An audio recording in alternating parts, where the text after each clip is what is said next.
Gritos de desespero e o cheiro acre de pólvora e sangue. Essa foi a sinfonia fúnebre que ecoou pelo silêncio ancestral do agreste sertão nordestino, não uma única vez, mas por décadas a fio. Entre 1683 e 1713, uma página brutal e quase esquecida da nossa história foi escrita com o sangue dos povos cariris, em um conflito conhecido cinicamente como a Guerra dos Bárbaros. Aldeias foram transformadas em cinzas, rios em veias abertas e culturas milenares, sistematicamente aniquiladas sob o pretexto cínico da civilização. Mas como um extermínio em massa pode ser silenciado por séculos?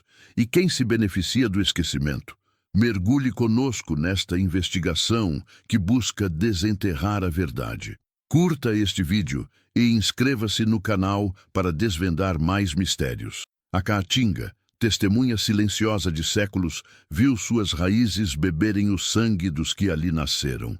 Não houve um único desaparecimento, mas o sumiço gradual, brutal, de comunidades inteiras. Imagine a cena. O sol a pino castigando a terra seca, o cheiro de fumaça invadindo o ar. Não de queimadas naturais, mas de casas incendiadas, de vidas desfeitas. Milícias armadas, bandeirantes sedentos por terras e gado, avançavam sem piedade, transformando o sertão num campo de batalha desigual. Mulheres, crianças, idosos, ninguém era poupado. Como algo tão massivo, tão visível para a época, pôde se evaporar da memória oficial como se nunca tivesse acontecido. A violência organizada, legitimada pelo Estado colonial e muitas vezes pela própria Igreja, orquestrava um extermínio que não era um crime isolado, mas uma política. Um crime contra a humanidade que por séculos jazeria arquivado, aguardando um sopro de justiça. Séculos se passaram, mas a dor e a injustiça não prescrevem. Hoje a luta não é de uma mãe, mas de uma geração de descendentes. Ativistas contemporâneos, herdeiros da resistência cariri, carregam a cicatriz ancestral em sua alma. Eles buscam não apenas o reconhecimento, mas a reparação de uma história deliberadamente apagada. Um jornalista investigativo, movido por uma indignação que transcende o tempo, tornou-se a voz de um povo silenciado. Ele desenterra documentos empoeirados, confronta a reticência de arquivos e enfrenta ameaças veladas de poderosas famílias locais, os mesmos sobrenomes que, há séculos, se beneficiaram da terra molhada com sangue indígena.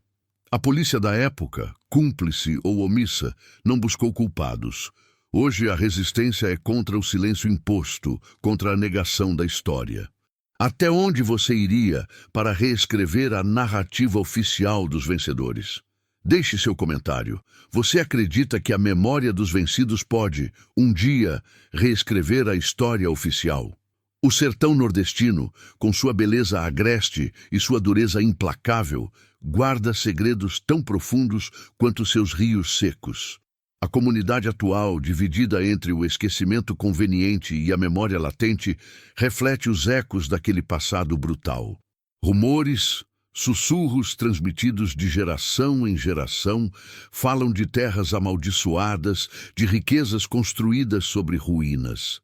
Há quem prefira o silêncio, o pacto tácito de não remexer em feridas antigas, especialmente quando poderosos clãs locais, descendentes dos latifundiários coloniais, ainda exercem sua influência.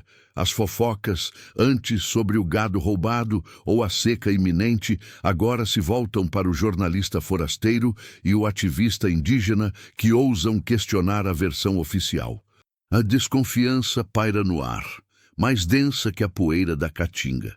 A cena do crime se estende por vastas porções de terra, onde cada pedra, cada mandacaru, parece testemunha de uma violência indizível. Mas como se investiga um crime cujas evidências foram sistematicamente incineradas e enterradas há mais de 300 anos? Que tipo de evidência sobrevive ao tempo e ao esquecimento? A primeira pista falsa foi a própria narrativa oficial.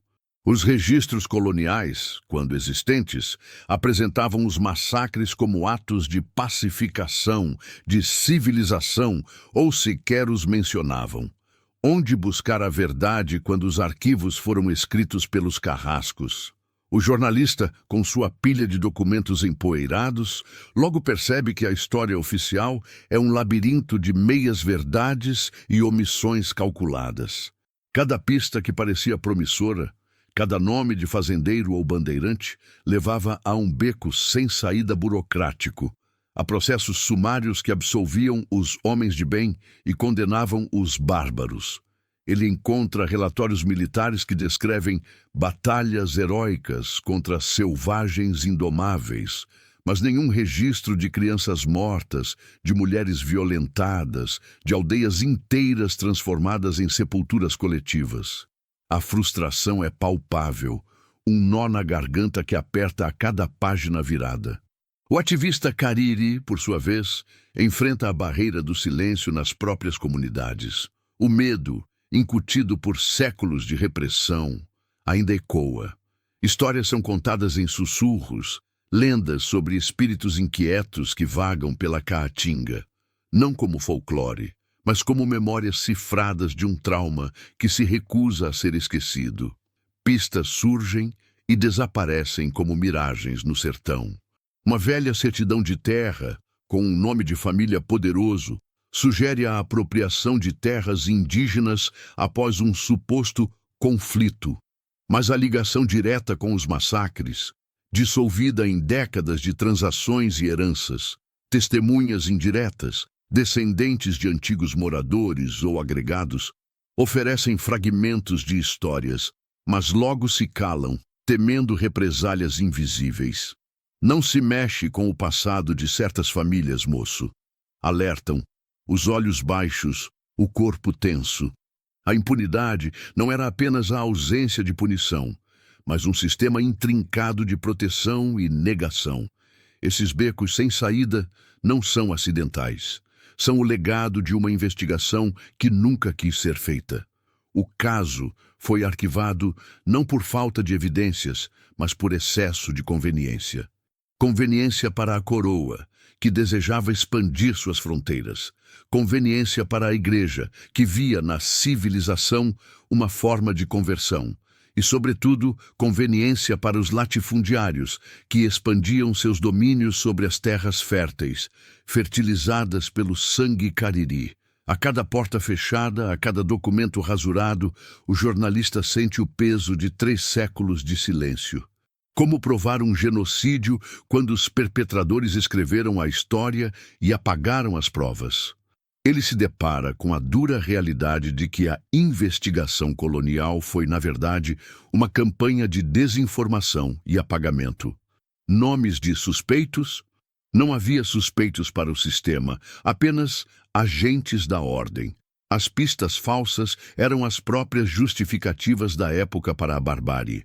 A busca por justiça se torna uma jornada através de um campo minado de meias-verdades.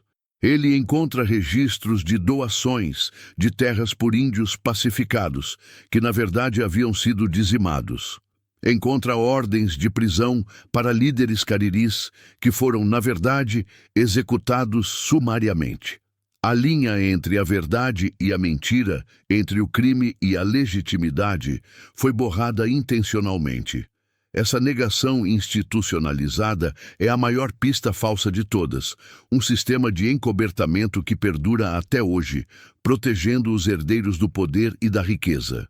A esperança de encontrar um smoking gun, uma prova irrefutável, um diário, uma confissão, parece desvanecer-se.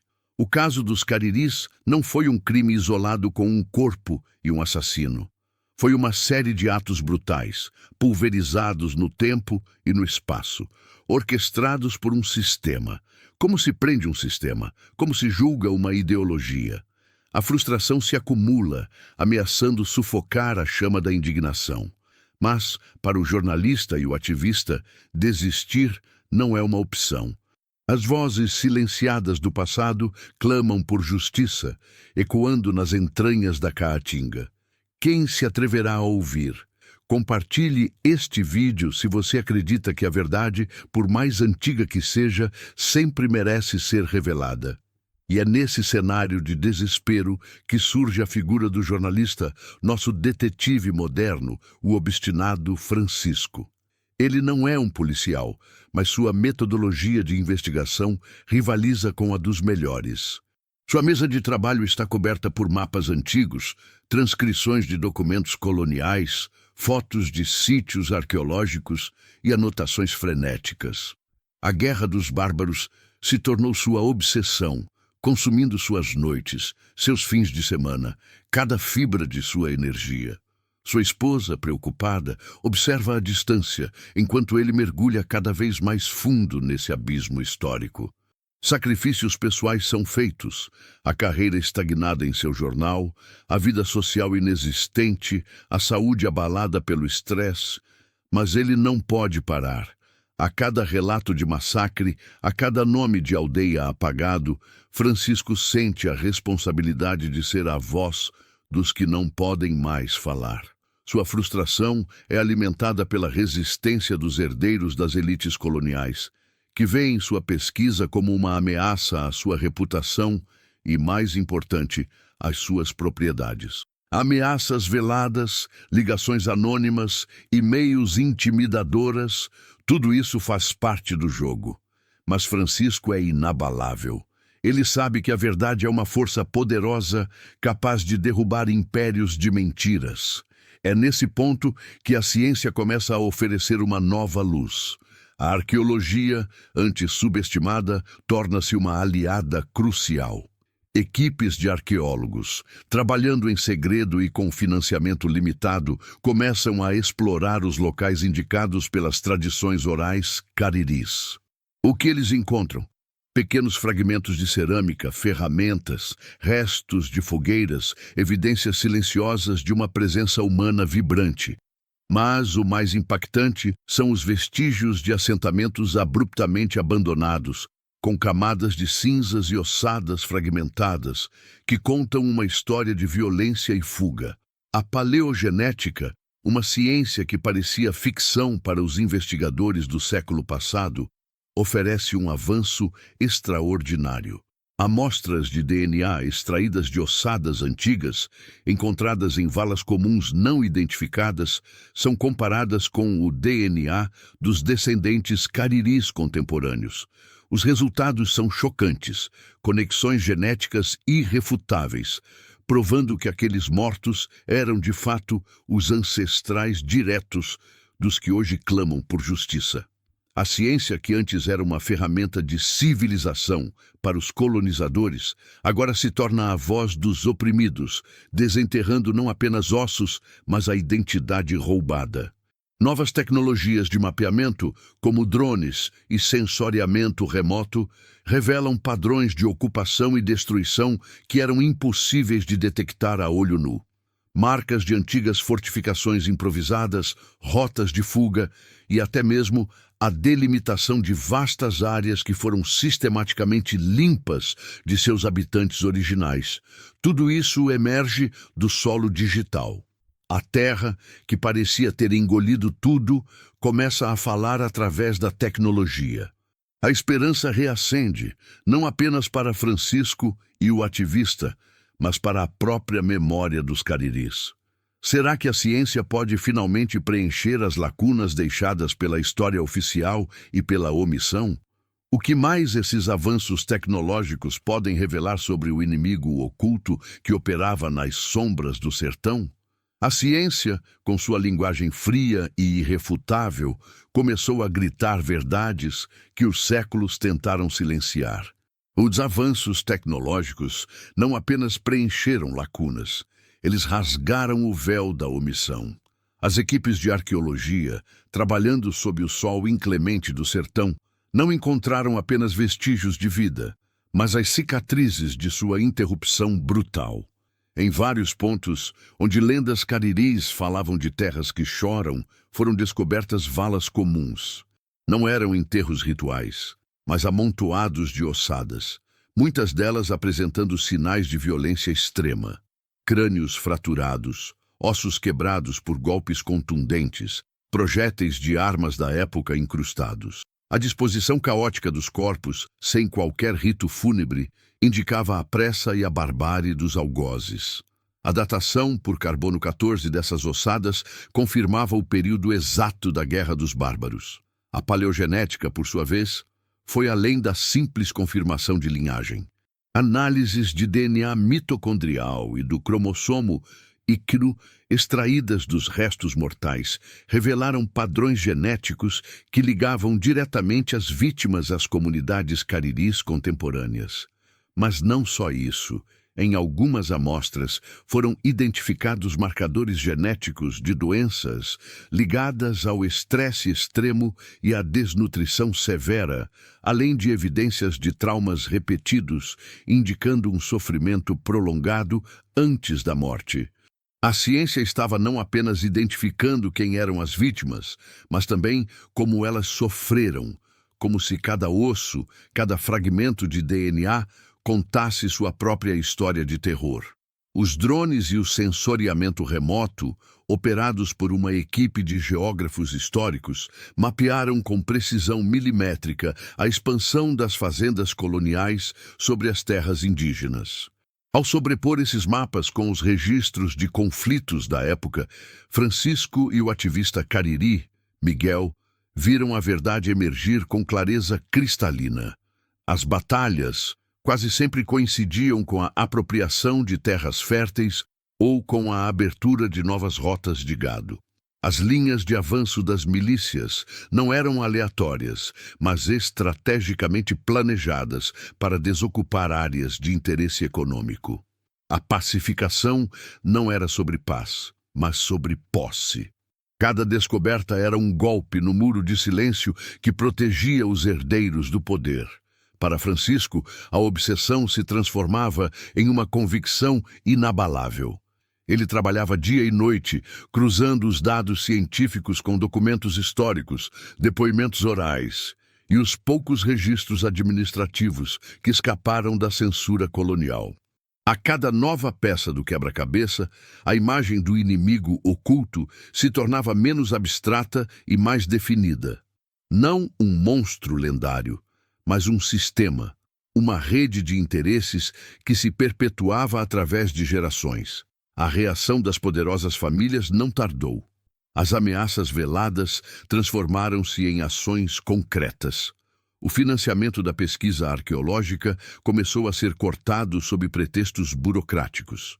O jornalista Francisco viu seu acesso a arquivos públicos ser misteriosamente negado e sua reputação atacada em pequenos jornais locais financiados por esses mesmos clãs. Miguel, o ativista, recebeu intimidações diretas, alertando-o para não mexer com o passado. O medo, que por séculos havia silenciado os cariris, era agora usado contra aqueles que ousavam dar voz aos mortos. Mas a nova evidência científica era inegável. Ela apontava para os beneficiários da Guerra dos Bárbaros com uma clareza assustadora. Os sobrenomes que apareciam nos antigos títulos de terra, agora sobrepostos aos mapas de extermínio, eram os mesmos que hoje detinham o poder econômico e político na região. A arqueologia desenterrava os corpos, a paleogenética, a identidade, e a tecnologia, o mapa da ganância. Será que essa nova luz, vinda da ciência, seria forte o suficiente para finalmente iluminar os cantos mais sombrios da história e desmascarar os verdadeiros culpados?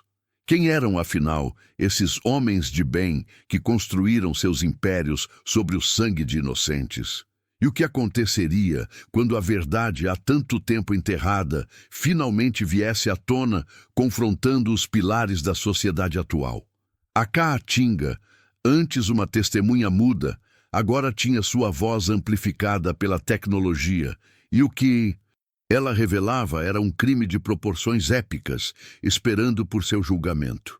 A voz da Caatinga, amplificada pela ciência, não podia mais ser ignorada. Francisco e Miguel sabiam que tinham em mãos um arsenal de provas irrefutáveis. As ossadas datadas, os marcadores genéticos ligando as vítimas aos cariris atuais, os mapas sobrepostos de extermínio e apropriação de terras, tudo convergindo para um mesmo ponto, a elite colonial e seus descendentes. Mas com a verdade vêm os perigos, e eles não tardaram a se manifestar. As ameaças veladas agora ganhavam contornos mais sombrios. Francisco encontrou os pneus de seu carro furados, e-mails anônimos com fotos de sua casa, mensagens em redes sociais que falavam em acidentes para quem mexia com o que não devia.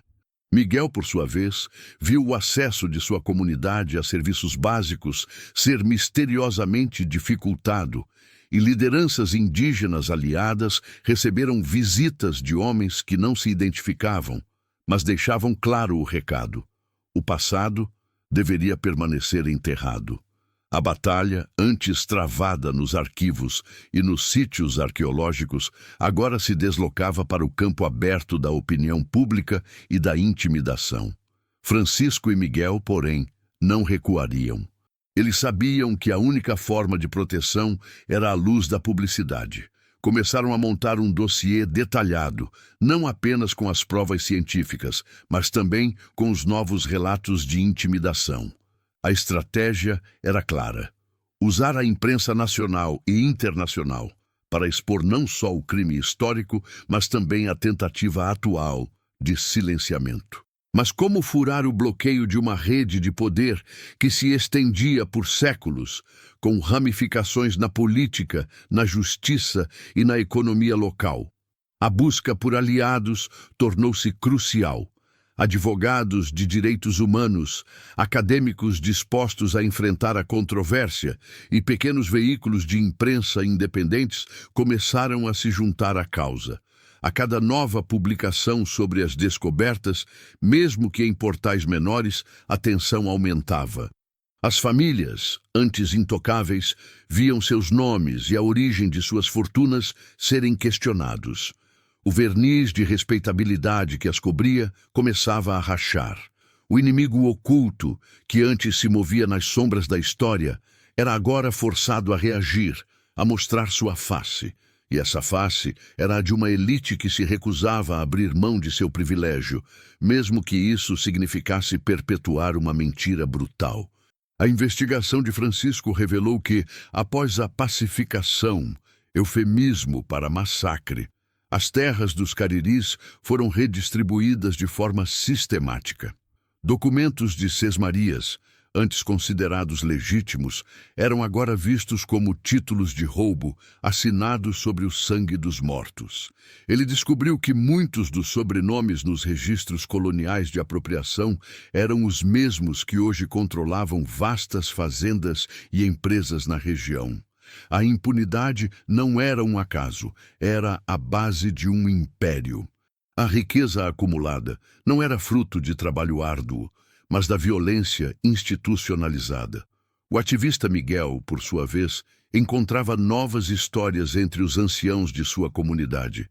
Lendas sobre gente que sumiu no meio da noite, sobre feiticeiros brancos que roubavam a alma das crianças, eram agora reinterpretadas como memórias traumáticas dos massacres e da escravização.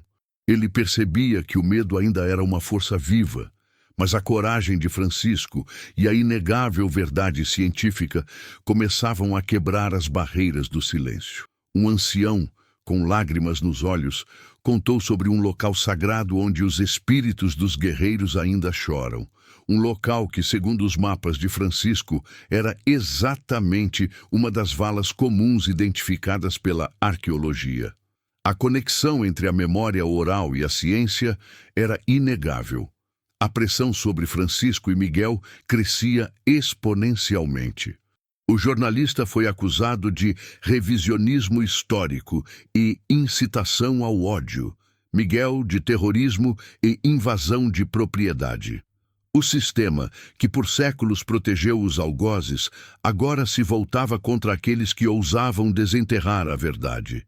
Mas eles haviam cruzado um ponto sem retorno. A verdade era uma torrente que, uma vez liberada, não podia mais ser contida. A questão não era mais se a verdade viria à tona, mas a que custo. Quem seria a próxima vítima nessa busca implacável por justiça? E como os herdeiros de um crime tão antigo reagiriam quando confrontados com as provas irrefutáveis de sua fundação sangrenta? A escalada da violência contra Francisco e Miguel não era apenas uma resposta à exposição. Era uma tentativa desesperada de cortar a cabeça da serpente antes que ela revelasse todos os seus segredos. Contrataram seguranças particulares, mas sabiam que a rede de poder que enfrentavam era muito mais vasta e insidiosa. Em uma noite chuvosa, o escritório onde Francisco trabalhava foi invadido. Documentos foram espalhados, equipamentos danificados, mas o dossiê principal, escondido em um local seguro, permaneceu intacto. O recado era claro. Eles estavam sendo observados, e a paciência dos poderosos estava se esgotando. Miguel, por sua vez, viu as pressões se intensificarem sobre sua família e sua comunidade. Ofertas de compensação financeira, disfarçadas de projetos sociais, foram feitas em troca do silêncio sobre o passado. Quando recusadas, as ameaças se tornaram mais diretas, com a criminalização de líderes indígenas e a intensificação de invasões de terras por grileiros, apoiados, segundo denúncias, por políticos locais. O cerco estava se fechando, e o peso da responsabilidade sobre Francisco e Miguel era quase insuportável. Eles eram as últimas vozes, o último elo entre o passado e a possibilidade de justiça. Apesar de tudo, a semente da verdade havia sido plantada.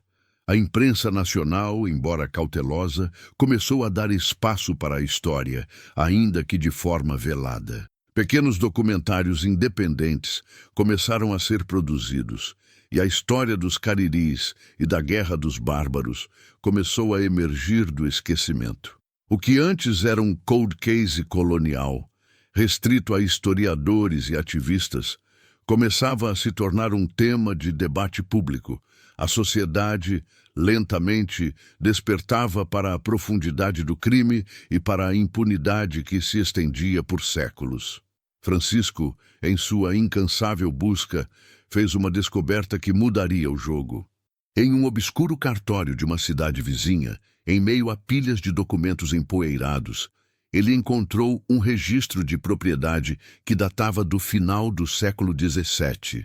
Não era apenas um título de terra, mas uma ata de reunião de um conselho colonial que discutia a necessidade de remoção dos Cariris de uma área específica, seguida por um relatório militar que descrevia uma operação de pacificação na mesma região com a assinatura de um dos maiores latifundiários da época.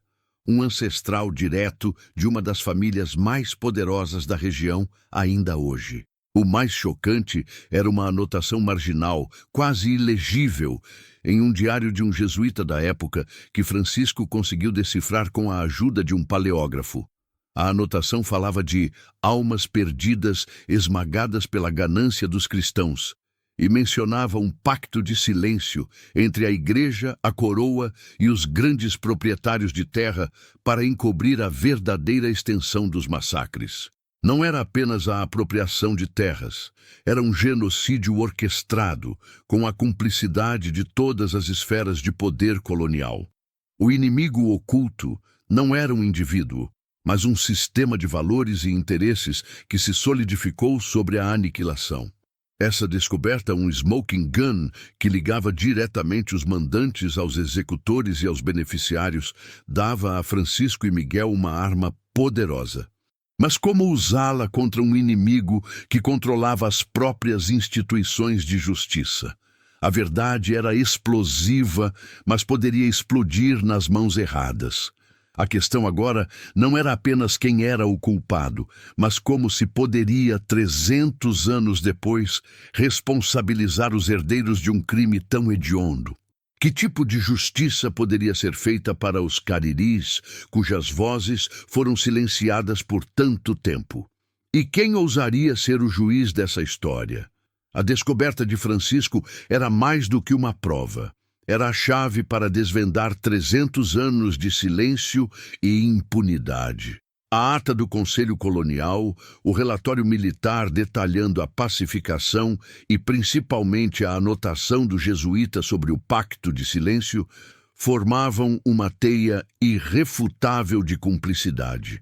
Não se tratava de crimes isolados de indivíduos, mas de uma política de extermínio orquestrada, legitimada e encoberta pelas instituições da época. O inimigo oculto tinha um nome, ou melhor, uma linhagem, a dos latifundiários que se beneficiaram diretamente do sangue cariri, com a chancela da coroa e a bênção tácita da igreja. Miguel, ao ver as cópias dos documentos, sentiu uma mistura de raiva ancestral e uma pontada de esperança. A verdade finalmente estava ali, em preto no branco, escrita pelas mãos dos próprios opressores. Mas como confrontar um poder que se mantinha intocável por séculos? A questão não era apenas provar o crime, mas desmantelar a narrativa oficial que o justificava e a rede de poder que o perpetuava. Francisco sabia que a verdade explosiva que ele detinha precisava ser usada com estratégia cirúrgica. Publicá-la de forma imprudente seria como acender um fósforo em um paiol.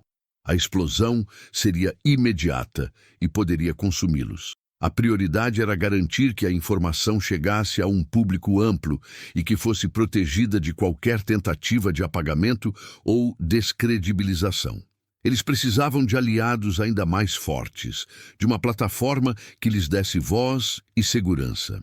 A primeira ação foi buscar o amparo de organizações internacionais de direitos humanos e de imprensa investigativa de grande alcance. Francisco e Miguel montaram uma apresentação meticulosa, combinando as provas científicas, as ossadas, o DNA, os mapas de ocupação, com os novos documentos históricos.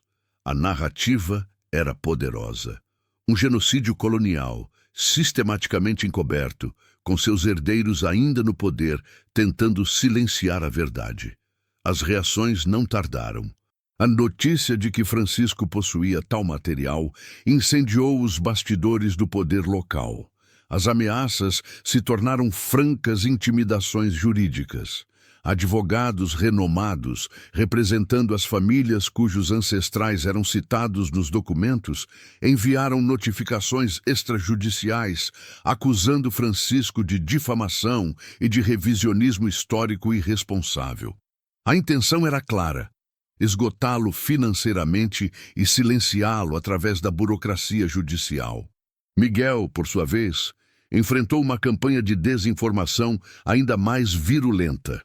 Foi acusado de manipular sua própria história, de buscar reparação indevida e de incitar o ódio racial.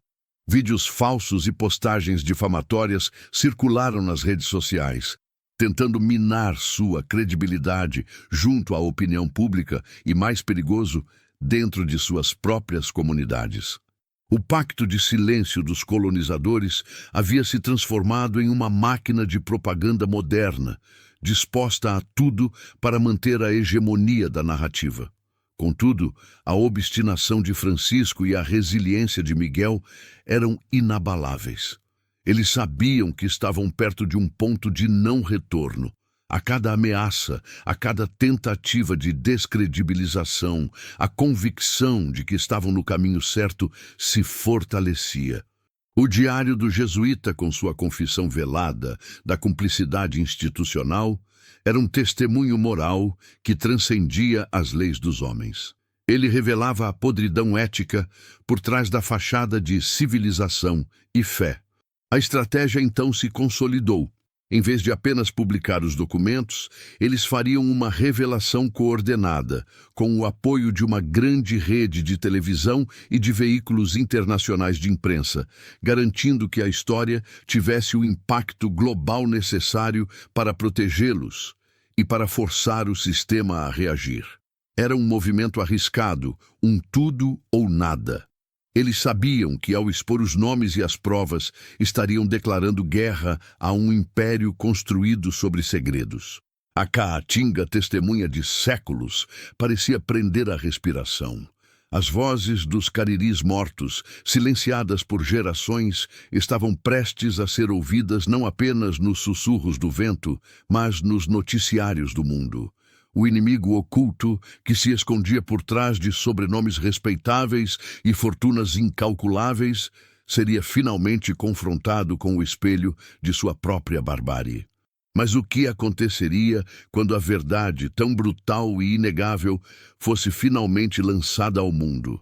Seria ela capaz de quebrar o pacto de silêncio que perdurava por 3 séculos? Ou seria engolida pela fúria daqueles que se recusavam a aceitar a justiça? A decisão de Francisco e Miguel de levar a verdade ao mundo não era apenas corajosa, era uma declaração de guerra. O pacto de silêncio que haviam descoberto não era uma relíquia do passado, mas uma força viva, pronta para esmagar qualquer um que ousasse desafiá-la. A coordenação da revelação exigiu uma logística de guerra. Os documentos originais foram digitalizados, criptografados e distribuídos para diversos jornalistas de renome internacional, garantindo que, mesmo que algo acontecesse a eles, a verdade não morreria.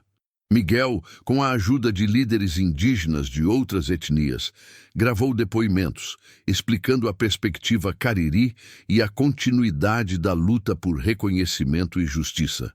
Francisco, por sua vez, preparou uma série de artigos detalhados, com infográficos e mapas, traduzindo séculos de opressão em uma narrativa compreensível e impactante. O dia da revelação foi marcado por uma tensão quase insuportável. Uma grande rede de televisão, desafiando as pressões políticas e econômicas, concordou em veicular um documentário especial, com a participação de Francisco e Miguel. Simultaneamente, jornais e portais de notícias internacionais publicariam as matérias investigativas. A estratégia era saturar o espaço midiático, tornando impossível para as famílias poderosas e seus aliados abafar a história. Mas eles sabiam que a reação seria brutal, uma tempestade perfeita de negação e contra-ataques. E a tempestade veio. No momento em que as primeiras imagens do documentário surgiram nas telas e os artigos foram ao ar, o país inteiro foi sacudido. A história dos cariris, antes uma nota de rodapé esquecida, explodiu na consciência nacional. As evidências científicas, as valas comuns, o DNA, a datação por carbono 14, combinadas com os documentos coloniais que ligavam diretamente os massacres à apropriação de terras e aos sobrenomes das famílias mais ricas da região, eram inegáveis. A frieza dos dados desmascarava a hipocrisia de um passado glorificado. O inimigo oculto não podia mais se esconder. Os nomes dos ancestrais das famílias coloniais, outrora sinônimo de progresso e tradição, eram agora associados a um genocídio. A indignação popular começou a borbulhar, alimentada pela clareza das provas e pela coragem de Francisco e Miguel. Mas as poderosas famílias não se renderam facilmente. Imediatamente, uma campanha de desinformação em massa foi lançada. Advogados apareceram em programas de TV acusando o documentário de sensacionalismo irresponsável e Francisco de falsificação de documentos. Miguel foi rotulado de agitador e inimigo do agronegócio. A mídia alinhada a esses clãs tentava a todo custo descredibilizar a pesquisa e desviar o foco da discussão. As ameaças contra Francisco e Miguel escalaram a um nível alarmante. Ligações anônimas diárias, com vozes distorcidas, prometiam retaliação. A segurança de suas famílias tornou-se uma preocupação constante.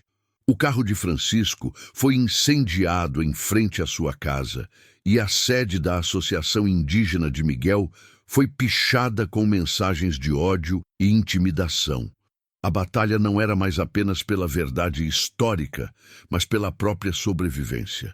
O sistema, acostumado a operar nas sombras, estava reagindo com a fúria de uma besta encurralada. Mas o impacto da revelação era grande demais para ser contido apenas pela propaganda e pela violência. Historiadores e antropólogos independentes começaram a se manifestar, confirmando a validade das descobertas de Francisco. Organizações internacionais de direitos humanos emitiram notas de repúdio, exigindo investigações e reparação. A pressão internacional começou a se somar à pressão interna. O pacto de silêncio, construído por séculos, estava finalmente se estilhaçando sob o peso da verdade e da luz da ciência.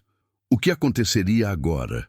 O inimigo, que por tanto tempo se escondeu nas narrativas forjadas e nos silêncios convenientes, estava exposto. Mas a exposição era apenas o primeiro passo. A luta pela justiça real, pela reparação e pela reescrita da história estava apenas começando. Seria o clamor dos cariris finalmente ouvido ou a força do poder e da impunidade ainda prevaleceria, mesmo diante de evidências tão contundentes? O destino da verdade e da justiça estava em jogo. A explosão da verdade no cenário nacional e internacional não foi o fim da guerra, mas o início de uma batalha ainda mais ferrenha. O clamor dos cariris, amplificado pela mídia, ecoava pelos corredores do poder, mas encontrava resistência feroz. As famílias outrora intocáveis, agora com seus nomes manchados pela história, mobilizaram todos os seus recursos para contra-atacar. Não era apenas uma questão de reputação, era a base de sua riqueza e influência que estava em xeque. A campanha de desinformação se intensificou, com artigos pagos em grandes jornais e emissoras de rádio e TV, tentando semear a dúvida sobre a autenticidade dos documentos e a credibilidade de Francisco e Miguel. Os tribunais tornaram-se o próximo campo de batalha. Advogados das famílias entraram com ações por danos morais e calúnia contra Francisco, a rede de televisão e os veículos internacionais que publicaram a matéria. A intenção era clara: exaurir os recursos dos defensores da verdade, intimidá-los com a ameaça de processos milionários e forçá-los a um recuo estratégico. Francisco, no entanto, estava preparado. Com o apoio de uma equipe jurídica pro bono de direitos humanos, ele contra-atacou, exigindo que os documentos coloniais fossem periciados por instituições independentes e que os registros de propriedade das famílias fossem abertos para escrutínio público, na tentativa de conectar as terras atuais com as sesmarias obtidas após os massacres. Miguel, por sua vez, viu a pressão sobre sua comunidade atingir um novo patamar. Ações de despejo foram aceleradas. Acusações forjadas de invasão de terras surgiram contra líderes indígenas e o acesso a serviços básicos, como água e energia, foi cortado em algumas aldeias. A violência simbólica se transformou em violência real, com milícias a serviço dos latifundiários rondando as terras indígenas, em uma clara tentativa de restaurar o medo e o silêncio. Era o mesmo modus operandi de séculos atrás, apenas adaptado aos tempos modernos. Contudo, a indignação pública, alimentada pela clareza das provas e pela persistência de Francisco e Miguel, não podia ser facilmente contida. Estudantes, acadêmicos, artistas e ativistas de todo o país e do mundo se mobilizaram. Manifestações foram organizadas em frente aos palácios de governo, exigindo justiça para os cariris e a responsabilização dos herdeiros do genocídio. A história dos cariris deixou de ser um caso arquivado e se tornou um símbolo da luta por justiça e reconhecimento dos povos originários no Brasil. O que as elites coloniais tentaram apagar, agora se tornava um grito em praça pública. O impacto internacional foi significativo. Organizações como a ONU e a Anistia Internacional emitiram declarações, pressionando o governo brasileiro a investigar as denúncias e a garantir a segurança de Francisco e Miguel. A pressão diplomática começou a se somar à pressão interna. tornando a situação insustentável para o governo, que se viu obrigado a tomar uma posição. Era a primeira vez que um cold case colonial recebia tamanha atenção global, forçando o sistema a confrontar suas próprias fundações. No meio dessa tempestade, Francisco fez uma nova descoberta, quase por acaso, em um antigo seminário jesuíta em Portugal. Entre os diários de um missionário que havia retornado à Europa após a Guerra dos Bárbaros, ele encontrou não apenas a confirmação do pacto de silêncio já descoberto, mas detalhes de um fundo secreto, criado por algumas das famílias coloniais mais proeminentes, para compensar a Igreja por seu silêncio e para financiar milícias que assegurassem a pacificação das terras. Era a prova cabal da cumplicidade institucional e da premeditação do genocídio. Essa nova evidência era um golpe devastador contra a narrativa de conflito isolado ou excesso de zelosos colonizadores. Ela mostrava uma organização sistemática, um crime planejado nos mínimos detalhes, com o apoio e o financiamento das mais altas esferas da sociedade colonial. O inimigo oculto não era apenas uma linhagem de poder, mas uma conspiração que se estendia além do tempo e do espaço. A revelação desse fundo secreto prometia abalar não apenas as famílias envolvidas, mas também a própria Igreja, que sempre se posicionou como defensora dos povos indígenas. A verdade estava se tornando um tsunami, ameaçando varrer séculos de mentiras e disfarces. Mas como usar essa informação sem que ela fosse novamente abafada? Como garantir que essa nova prova, ainda mais explosiva, finalmente levasse à justiça que tanto tardou? A cada passo à frente, Francisco e Miguel sabiam que a escuridão que enfrentavam se tornava mais densa e perigosa. O que mais a história, cuidadosamente ocultada, guardava? A descoberta do fundo secreto em Portugal não era apenas uma nova evidência, era a bomba atômica que Francisco e Miguel precisavam para implodir o pacto de silêncio de uma vez por todas. Aquele diário jesuíta, esquecido por séculos em um arquivo empoeirado, detalhava não só a cumplicidade, mas a arquitetura financeira do genocídio. A Igreja, que por tanto tempo se manteve em uma posição moral ambígua, agora era flagrada com as mãos sujas de sangue e ouro. Não se tratava de omissão, mas de um conluio ativo, uma parceria macabra entre a cruz e a espada, legitimando a barbárie em troca de doações e terras. Francisco sentiu um calafrio percorrer sua espinha ao decifrar as últimas anotações. A quantia do fundo era astronômica para a época, um verdadeiro tesouro acumulado para financiar a aniquilação cultural e física de um povo. E o mais chocante, os nomes das famílias coloniais envolvidas, os mesmos que hoje detinham o poder e a riqueza na região, estavam ali em caligrafia formal e fria, como signatários de um contrato com o diabo.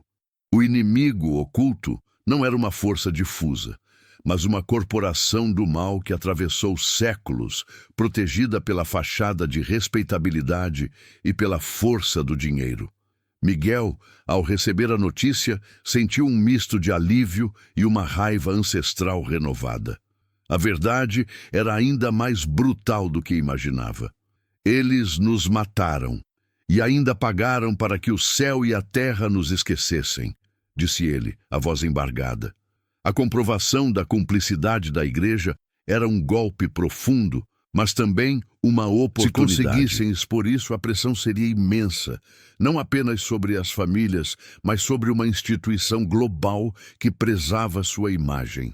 A estratégia para revelar essa nova bomba exigia uma cautela ainda maior. A vida de Francisco e Miguel estava em risco constante. Eles sabiam que os poderosos não hesitariam em usar qualquer meio para proteger seus segredos. Decidiram que a revelação não poderia ser feita de forma isolada. Precisariam de um palco global, de uma coordenação que tornasse impossível abafar a história. A ideia era entregar as provas diretamente ao Vaticano, simultaneamente a uma nova onda de publicações em veículos de imprensa internacionais, garantindo que a Igreja fosse confrontada publicamente com sua própria história. A reação inicial da Igreja, quando informada da existência dos documentos, foi de negação e tentativa de minimização. Representantes legais do Vaticano tentaram negociar com Francisco e Miguel, oferecendo apoio a projetos sociais nas comunidades indígenas em troca do silêncio sobre o fundo secreto. Mas a dupla estava irredutível. Não é sobre dinheiro, é sobre justiça e verdade, Miguel declarou em uma coletiva de imprensa clandestina, organizada com o apoio de ativistas europeus. A chantagem não funcionaria. As famílias coloniais, por sua vez, entraram em pânico. A revelação do fundo secreto e da cumplicidade da Igreja poderia desencadear não apenas ações de reparação histórica, mas uma crise de legitimidade que abalaria seus alicerces. As ameaças se tornaram explícitas. Francisco recebeu uma bala de fuzil em sua caixa de correio. Miguel teve sua casa invadida e documentos roubados, mas os originais mais importantes já estavam seguros em locais diferentes, espalhados pelo mundo. A guerra estava em seu ápice, e a linha entre a investigação e a sobrevivência era tênue. A pressão internacional, já significativa, atingiu um novo patamar. O escândalo do fundo secreto e a cumplicidade eclesiástica prometiam ser uma mancha indelével na história da Igreja e do Brasil. Organizações de direitos humanos, grupos indígenas e até mesmo alguns setores progressistas da própria Igreja começaram a exigir uma investigação interna e um pedido público de desculpas. A verdade, como um rio represado por séculos, estava rompendo todas as barreiras. Francisco e Miguel, exaustos, mas determinados, prepararam a entrega final dos documentos ao Vaticano, marcada para coincidir com a publicação de um extenso dossiê em vários idiomas. Eles sabiam que este seria o golpe mais forte. O inimigo, que por tanto tempo se escondeu nas sombras da história e da fé, seria finalmente forçado a encarar a luz. Mas a pergunta que pairava no ar era: o sistema, tão acostumado a proteger seus próprios segredos, seria capaz de reconhecer a barbárie que financiou? Ou a verdade, mesmo tão avassaladora, seria mais uma vez distorcida e abafada em nome de uma paz conveniente e de uma história reescrita pelos vencedores? A batalha final pela alma do Brasil estava prestes a começar. A batalha final chegou ao seu clímax. No dia marcado, enquanto os documentos do fundo secreto e a cumplicidade eclesiástica eram entregues ao Vaticano por intermediários confiáveis, uma avalanche de reportagens simultâneas explodiu em diversos idiomas. Jornais de prestígio, portais investigativos e documentários em redes de televisão ao redor do globo revelaram em detalhes a Guerra dos Bárbaros sob uma nova e brutal perspectiva. O diário jesuíta, antes um segredo empoeirado, tornou-se a prova irrefutável de um genocídio premeditado e institucionalmente financiado.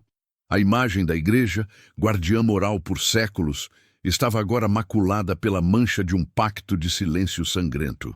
O impacto foi sísmico.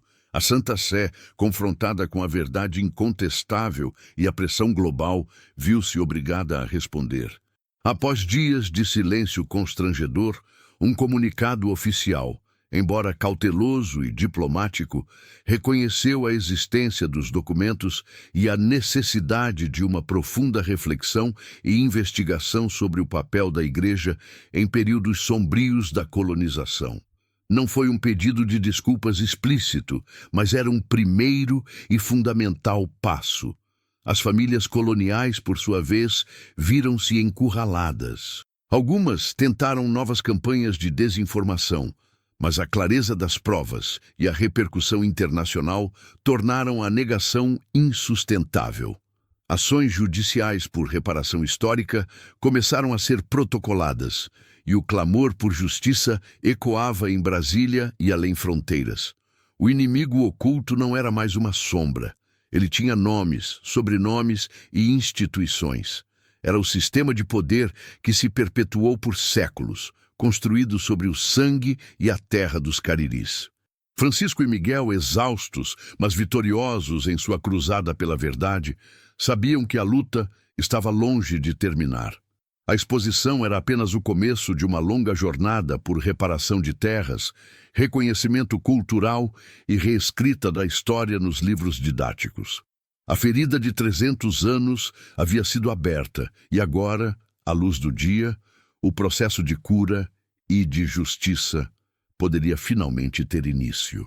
A verdade havia emergido das profundezas da Caatinga e dos arquivos esquecidos, mas a justiça plena ainda era um horizonte distante. As valas comuns foram confirmadas como patrimônio histórico e os nomes dos cariris começaram a ser lembrados. A história dos vencidos, silenciada por séculos, finalmente ganhava voz. Mas será que o reconhecimento da barbárie é suficiente para curar as cicatrizes de um genocídio? A batalha pela alma do Brasil, pela sua verdadeira história, apenas começou. E você, o que pensa sobre o poder da verdade para reescrever o passado? Deixe seu comentário e compartilhe essa reflexão.